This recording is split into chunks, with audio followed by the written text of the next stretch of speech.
ಈಗ ಸರ್ಕಾರದ ಜವಾಬ್ದಾರಿ ಏನಿರುತ್ತೆ ಮುಂದೆ? ಈಗ ಮುಂದೆ ಮೇಲ್ಮನವಿ ಸಲ್ಲಿಸಿದ್ಮೇಲೆ ಸಲಹೆ ಅಥವಾ ಅದನ್ನೇನಾದ್ರು ಸರ್ಕಾರಕ್ಕೆ ನಾವು ಕೊಡುವಂತಹ ಸಲಹೆ ಮತ್ತೆ ಒತ್ತಡ ಆಗ್ರಹ ಎಲ್ಲವೂ ಒಂದೇ. ಏನು ಅಂತಂದ್ರೆ ಈ ಮಕ್ಕಳ ಪರವಾಗಿ ಅವರು ವಕಾಲತ್ತನ್ನ ಹೈಕೋರ್ಟ್ ನಲ್ಲಿ ಇಡಬೇಕಾಗ್ತದೆ. ಇದನ್ನ ಪ್ರಶ್ನಿಸಬೇಕಾಗತ್ತೆ. ಹೈಕೋರ್ಟ್ ನಲ್ಲಾಗ್ಲಿ ಸುಪ್ರೀಂ ಕೋರ್ಟ್ ತನಕ ಹೋಗುವ ಜವಾಬ್ದಾರಿ ಸರ್ಕಾರದ್ದೇ ಆಗಿದೆ. ಅವರಿಗೆ ಒತ್ತಾಸೆಯಾಗಿ ಅಷ್ಟೇ ನಾವು ನಿಲ್ಬೇಕು ಬಿಟ್ರೆ ಇದೇನು ಒಡನಾಡಿಯ ಕೇಸೇನ ಅಲ್ಲ. ಇದು ಈ ನೀವು ಇಡೀ ಹೋರಾಟ ಮಾಡುವಂತ ಸಂದರ್ಭದಲ್ಲಿ ಸಂತ್ರಸ್ತರು ಸಪೋರ್ಟ್ ಏನಾದ್ರು ಮಿಸ್ ಆಯ್ತಾ ಮಧ್ಯದಲ್ಲಿ, ಅಥವಾ ಪ್ರೆಷರ್ಸ್ ಜಾಸ್ತಿ ಆದ್ವಾ ಅಂತ? ಇಲ್ಲ, ಮಕ್ಕಳು ಪಾಪ ಅವರು ಕೊನೆಯವರೆಗೂ ಕೂಡ ನೆಟ್ಟಿಗೆ ಪ್ರಾಸಿಕ್ಯೂಷನ್ ಪರವಾಗಿ ಮತ್ತೆ ನ್ಯಾಯದ ಪರವಾಗಿ, ಪ್ರಾಸಿಕ್ಯೂಷನ್ ಮತ್ತೊಂದು ನ್ಯಾಯಬದ್ಧವಾಗಿ ಪ್ರಾಮಾಣಿಕವಾದ ಮಕ್ಕಳು ಕೊನೆಯವರೆಗೂ ಇವತ್ತಿಗೂ ಇದ್ದಾರೆ. ಅವ್ರನ್ನ ನೋಡ್ಲಿಕ್ಕೆ ಸ್ವಲ್ಪ ಕಷ್ಟ ಆಗುತ್ತೆ. ನಮಗೆ ಇವತ್ತು ನೋಡ್ಲಿಕ್ಕೆ ಕಷ್ಟ ಆಗತ್ತೆ. ಇದು ಕುಂಬಾರನಿಗೆ ವರ್ಷ ದೊಣ್ಣೆಗೆ ನಿಮಿಷ ಅಂದಂಗೆ ಈ ಶಾಟರ್ಡ್ ಮೈಂಡ್ ಅಂಡ್ ಬಾಡಿ, ಈ ಲೈಂಗಿಕ ಒಂದು ದಾಳಿಗೆ ತುತ್ತಾದಂತಹ ಎಳೆಯ ಮಕ್ಕಳ ಒಂದು ಜೀವನ ಪುನರ್ನಿರ್ಮಾಣ ಇದೆಯಲ್ಲ, ಅದರಲ್ಲಿ ತೊಡಗಿಸಿಕೊಂಡಂತವ್ರಿಗೆ ಗೊತ್ತು ಈ ವಿಚಾರಗಳು. ಹಾಗಾಗಿ ಎಲ್ಲರಿಗೂ ಅರ್ಥ ಆಗಲ್ಲ. ಪ್ರೊಫೆಷನಲ್ಸ್ ಆಗಿದ್ದಂಥವರು, ಸೈಕಿಯಾಟ್ರಿಸ್ಟ್ಗಳು ಏನ್ ಹೇಳ್ತಾರೆ ಅಂತ ಸ್ವಲ್ಪ ಕೇಳಿ ನೋಡಿ. ಈ ಮಕ್ಕಳ ಭವಿಷ್ಯ ಡೋಲಾಯಮಾನ, ಇವ್ರ ಭವಿಷ್ಯ ಡೋಲಾಯಮಾನ. ಇವರು ತಮ್ಮನ್ನು ತಾವೇ ಹಿಂಸಿಸಿಕೊಳ್ಳುವಂತ ಸ್ಥಿತಿಗೆ ಬಂದ್ಬಿಡ್ತಾರೆ ಈ ನೋವಲ್ಲಿ. ಅಂದ್ರೆ ಸೆಲ್ಫ್ ಹರ್ಟಿಂಗ್ ಅಂತ ಹೇಳ್ತೀವಲ್ವಾ, ಸೂಸೈಡಲ್ ಟೆಂಡೆನ್ಸಿ ಬಂದ್ಬಿಡುತ್ತೆ. ನ್ಯಾಯ ಸಿಕ್ಕಿಲ್ಲ ಅಂತ ಹೇಳಿದ್ರೆ ಈ ತರ ಇದೆ. ಇವ್ರನ್ನ ನಾವು ರಾತ್ರಿ ಹಗಲು ಕಾಯೋದು ಹೇಗೆ? ಇದ್ರ ಬಗ್ಗೆ ಯೋಚನೆ ಮಾಡ್ತಾ ಇದ್ದೇನೆ. ನಮಗೆ ಇವ್ರಿಗೆ ಶಿಕ್ಷೆ ಆಗ್ಲಿಲ್ಲ, ಗಲ್ಲಿಗೇರಿಸಲಿಲ್ಲ ಅಂತ ಹೇಳುವಂಥದ್ದು ಏನಿಲ್ಲ. There is nothing in personal. ಆದ್ರೆ ಮಕ್ಕಳ ಪರವಾಗಿ ನಾವು ನಿಲ್ಲಬೇಕಾದವರು ಎಷ್ಟು ಜನ? ನಾನು ಮತ್ತೆ ಹೇಳ್ತಿರೋದು, CWC ಯಾಕೆ ಆ ರೀತಿಯಾದಂತ ಲೋಪಗಳನ್ನ ಆ ಸಂದರ್ಭದಲ್ಲಿ ಎಸಗಿತ್ತು, ಅದ್ರ ಬಗ್ಗೆ ಯಾರು ತನಿಖೆ ಮಾಡಿದಾರಾ? So we also urge for our consolidated enquiry. ಇದ್ರ ಬಗ್ಗೆ ಕಳೆದ 2 ವರ್ಷಗಳ ಯಾರ್ಯಾರು ಲೋಪಗಳನ್ನು ಎಸಗಿದ್ರು ಅದ್ರ ಬಗ್ಗೆ ಒಂದು ಸರಿಯಾದ ಒಂದು ತನಿಖೆಯನ್ನು ಕೂಡ ಸರ್ಕಾರ ಮಾಡಬೇಕಾಗ್ತದೆ. ಈಗ ಎಲ್ಲೆಲ್ಲಿ ಲೋಪಗಳಾಗ್ಲಿಲ್ಲ ಅಂತ ಹೇಳೋದನ್ನ ನಾನು ಹೇಳಿ, ಎಲ್ಲೆಲ್ಲಿ ಲೋಪಗಳು. ಈಗ CWC ನೀವು ತಗೊಂಡ್ರೆ, if you go back to 2 years back, ಇದ್ರ ಕೇಸಸ್ ತೆಗೆದು ಮಾಡಿದಾಗ ಒಂದು 90 ಜನ ಮಕ್ಕಳು ಇದ್ದಂತಹ ಒಂದು ಬಸವಮಠ ಏನ್ ಹೇಳಿ ಸಂಸ್ಥೆ ಒಳಗಡೆ CWC ಒಂದೇ ದಿನದಲ್ಲಿ, ಇವತ್ತು ಚಾಲೆಂಜ್ ಮಾಡ್ತೇನೆ, ಒಂದೇ ದಿನದಲ್ಲಿ ಕೌನ್ಸಿಲಿಂಗ್ ಮಾಡಿ ಆ ಮಕ್ಕಳೆಲ್ಲರನ್ನೂ ಕೂಡ ಬೇರೆ ಬೇರೆ ಕಡೆಗೆ ರವಾನಿಸ್ಬಿಡ್ತಾರೆ. ಒಂದು ದಿನದಲ್ಲಿ ಎಷ್ಟು ಜನ ಮಕ್ಕಳ ಕೌನ್ಸಿಲಿಂಗ್ ಮಾಡಬಹುದು? ನನಗೆ ನಿಮ್ಯಾನ್ಸ್ ಅವರು ಒಂದು ಸರ್ಟಿಫಿಕೇಟ್ ಒಂದು ಲೆಟರ್ ಕೊಡ್ಲಿ, ಒಂದು ದಿವಸದಲ್ಲಿ ಇಂತಹ ವಿಚಾರದಲ್ಲಿ ನಿಮ್ಮ ಮೇಲೆ ಲೈಂಗಿಕ ದೌರ್ಜನ್ಯ ನಡೆದಿದೆಯಾ ಅಂತ ತಿಳ್ಕೊಳ್ಳಕ್ಕೆ ಒಂದು ದಿನದಲ್ಲಿ ಎಷ್ಟು ಜನ ಮಕ್ಕಳ ಒಂದು ಕೌನ್ಸಿಲಿಂಗ್ ಮಾಡಬಹುದು? ಇವರು 90ಕ್ಕೂ ಹೆಚ್ಚು ಮಕ್ಕಳ ಒಂದು ಕೌನ್ಸಿಲಿಂಗ್ ಅನ್ನ ಮಾಡಿದ್ದಾರೆ ಅಂತಂದ್ರೆ ಅದು ಇವತ್ತಿನ ಏನು ಗ್ಲೋಬಲ್ ರೆಕಾರ್ಡ್ ಅದು. ಇದು ಈ ತರದ್ದು ನಾನು ಎಷ್ಟೋ ಹೇಳಬಲ್ಲೆ. ಇದೇ ರೀತಿಯಾಗಿ ಮಹಾಜರಿಗೆ ಆರೋಪಿ ಇದ್ದ ಸಂದರ್ಭದಲ್ಲಿ ಮಹಾಜರಿಗೆ ಮಕ್ಕಳನ್ನ ಕರ್ಕೊಂಡು ಹೋಗ್ತಾರೆ, ಪೊಲೀಸ್ ವ್ಯವಸ್ಥೆ ಕರ್ಕೊಂಡು ಹೋಗ್ತಾರೆ. ಇದಕ್ಕೆ ಪ್ರಾವಿಷನ್ ಇದೆಯಾ? ಅಂದ್ರೆ ಒತ್ತಡವನ್ನ ಕ್ರಿಯೇಟ್ ಮಾಡಲ್ಲ. ಬರೀ ಯಾರು ಆರೋಪಿಗಳು ಮಾತ್ರ ಅಲ್ಲ, ಆರೋಪಿಗಳ ಬೆಂಬಲಿಗರು ನೂರಾರು ಜನ, ಸಾವಿರಾರು ಜನ ಸೇರಿರುವಂತ ಸಂದರ್ಭದಲ್ಲಿ ಮಹಾಜರ್ ನಡೆಸ್ತಾರಲ್ಲ, ಅದು ಹೇಗೆ? ಅಥವಾ ಒಬ್ಬ ವ್ಯಕ್ತಿಯ ಮೇಲೆ ಪೋಕ್ಸೋ FIR ಆಗಿದ್ದಾಗ ಸುಮಾರು 8-10 ದಿವಸ ತಗೊಳ್ತಾರಲ್ಲ ಅವ್ರನ್ನ ಬಂಧಿಸ್ಲಿಕ್ಕೆ. ಇವೆಲ್ಲವೂ ಏನ್ ಹೇಳುತ್ತೆ? ಇದೆಲ್ಲ ಏನ್ ಹೇಳುತ್ತೆ? ಇದು ಎಲ್ಲರಿಗೂ ಇದು ಅನ್ವಯಿಸ್ತದ? ಜನಸಾಮಾನ್ಯರಿಗೆ ಅನ್ವಯಿಸ್ತದ? ಮೇಲ್ಸ್ತರದ ಆರೋಪಿಗಳನ್ನ ನಾವು ಕಾಪಾಡ್ಕೊಂಡು ಹೋದ್ರೆ it doesn't give good message to the public. ತಮ್ಮ ಪ್ರಕಾರ ಈ ತೀರ್ಪಿಗೆ ಯಾರ ವೈಫಲ್ಯ ಕಾರಣ? ನಮ್ಮ ವ್ಯವಸ್ಥೆ.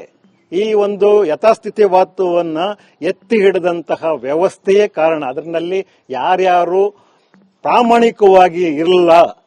ನಾನು ಎದೆ ಎತ್ತಿ ಹೇಳ್ಬಹುದು, ನಾನು ಪ್ರಾಮಾಣಿಕವಾಗಿ ನಿಂತಿದ್ದೇನೆ ಮಕ್ಕಳ ಪರವಾಗಿ. ಅದೇ ರೀತಿಯಾಗಿ ಮಕ್ಕಳ ಪರವಾಗಿ ನಿಲ್ಲಬೇಕಾದಂತಹ ವ್ಯವಸ್ಥೆಯ ಅಂಗಗಳು ಬಹಳಷ್ಟಿದ್ದಾವೆ.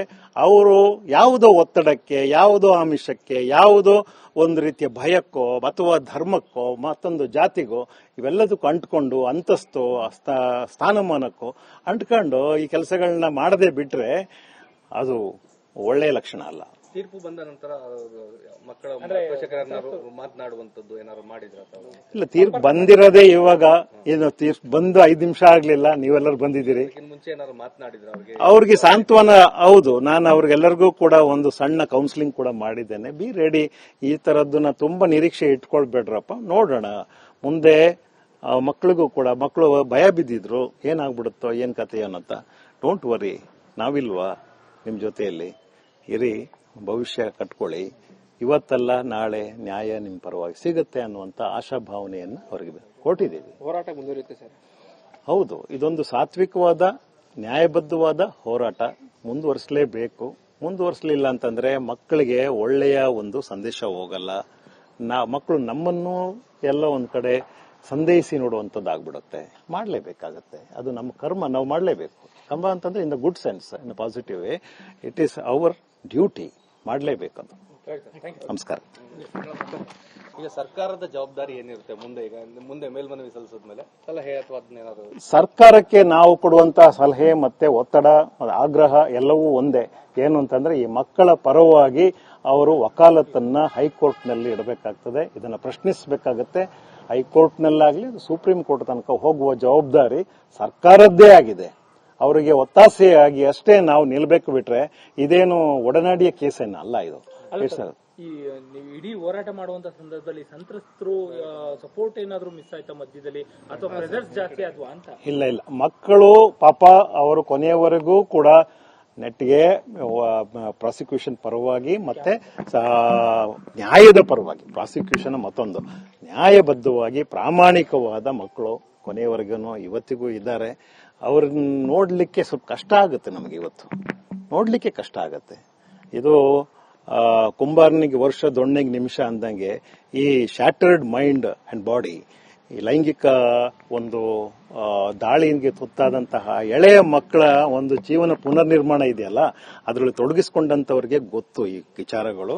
ಹಾಗಾಗಿ ಎಲ್ಲರಿಗೂ ಅರ್ಥ ಆಗಲ್ಲ. ಪ್ರೊಫೆಷನಲ್ಸ್ ಆಗಿದ್ದಂಥವರು, ಸೈಕಿಯಾಟ್ರಿಸ್ಟ್ಗಳು ಏನ್ ಹೇಳ್ತಾರೆ ಅಂತ ಸ್ವಲ್ಪ ಕೇಳಿ ನೋಡಿ. ಈ ಮಕ್ಕಳ ಭವಿಷ್ಯ ಡೋಲಾಯಮಾನ, ಇವ್ರ ಭವಿಷ್ಯ ಡೋಲಾಯಮಾನ. ಇವರು ತಮ್ಮನ್ನು ತಾವೇ ಹಿಂಸಿಸಿಕೊಳ್ಳುವಂತ ಸ್ಥಿತಿಗೆ ಬಂದ್ಬಿಡ್ತಾರೆ ಈ ನೋವಲ್ಲಿ. ಅಂದ್ರೆ ಸೆಲ್ಫ್ ಹರ್ಟಿಂಗ್ ಅಂತ ಹೇಳ್ತೀವಲ್ವಾ, ಸೂಸೈಡಲ್ ಟೆಂಡೆನ್ಸಿ ಬಂದ್ಬಿಡುತ್ತೆ. ನ್ಯಾಯ ಸಿಕ್ಕಿಲ್ಲ ಅಂತ ಹೇಳಿದ್ರೆ ಈ ತರ ಇದೆ. ಇವ್ರನ್ನ ನಾವು ರಾತ್ರಿ ಹಗಲು ಕಾಯೋದು ಹೇಗೆ? ಇದ್ರ ಬಗ್ಗೆ ಯೋಚನೆ ಮಾಡ್ತಾ ಇದ್ದೇನೆ.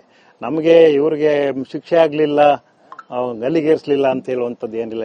There is nothing in personal. ಆದ್ರೆ ಮಕ್ಕಳ ಪರವಾಗಿ ನಾವು ನಿಲ್ಲಬೇಕಾದವರು ಎಷ್ಟು ಜನ. ನಾನು ಮತ್ತೆ ಹೇಳ್ತಾ ಇರೋದು, CWC ಯಾಕೆ ಆ ರೀತಿಯಾದಂತ ಲೋಪಗಳನ್ನ ಆ ಸಂದರ್ಭದಲ್ಲಿ ಎಸಗಿತ್ತು, ಅದ್ರ ಬಗ್ಗೆ ಯಾರು ತನಿಖೆ ಮಾಡಿದಾರಾ? So we also urge for a consolidated enquiry.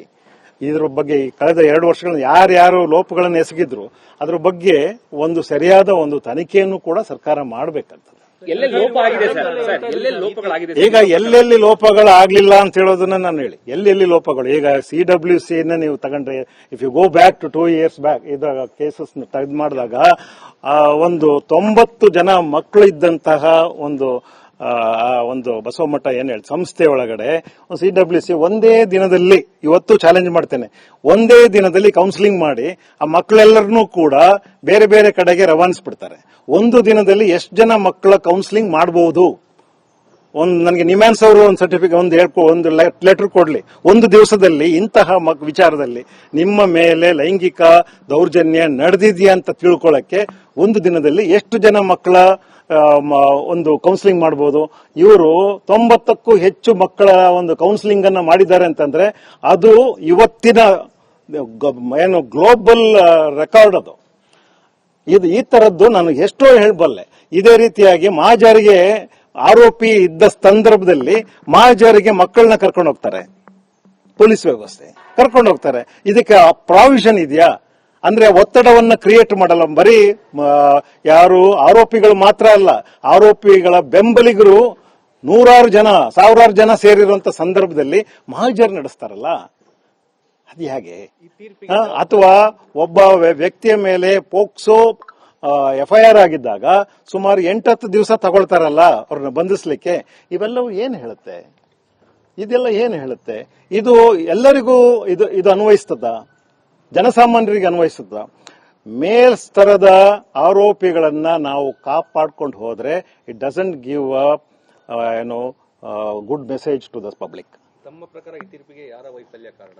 ನಮ್ಮ ವ್ಯವಸ್ಥೆ, ಈ ಒಂದು ಯಥಾಸ್ಥಿತಿವಾದವನ್ನ ಎತ್ತಿ ಹಿಡಿದಂತಹ ವ್ಯವಸ್ಥೆಯೇ ಕಾರಣ. ಅದರಲ್ಲಿ ಯಾರ್ಯಾರು ಪ್ರಾಮಾಣಿಕವಾಗಿ ಇರಲ್ಲ, ನಾನು ಎದೆ ಎತ್ತಿ ಹೇಳ್ಬಹುದು, ನಾನು ಪ್ರಾಮಾಣಿಕವಾಗಿ ನಿಂತಿದ್ದೇನೆ ಮಕ್ಕಳ ಪರವಾಗಿ. ಅದೇ ರೀತಿಯಾಗಿ ಮಕ್ಕಳ ಪರವಾಗಿ ನಿಲ್ಲಬೇಕಾದಂತಹ ವ್ಯವಸ್ಥೆಯ ಅಂಗಗಳು ಬಹಳಷ್ಟಿದ್ದಾವೆ.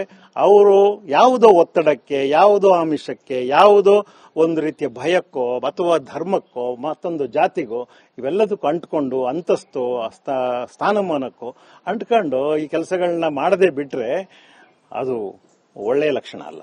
ತೀರ್ಪು ಬಂದ ನಂತರ ಮಕ್ಕಳ ಪೋಷಕರನ್ನಾರು ಮಾತನಾಡುವಂತದ್ದು ಏನಾದ್ರು ಮಾಡಿದ್ರ?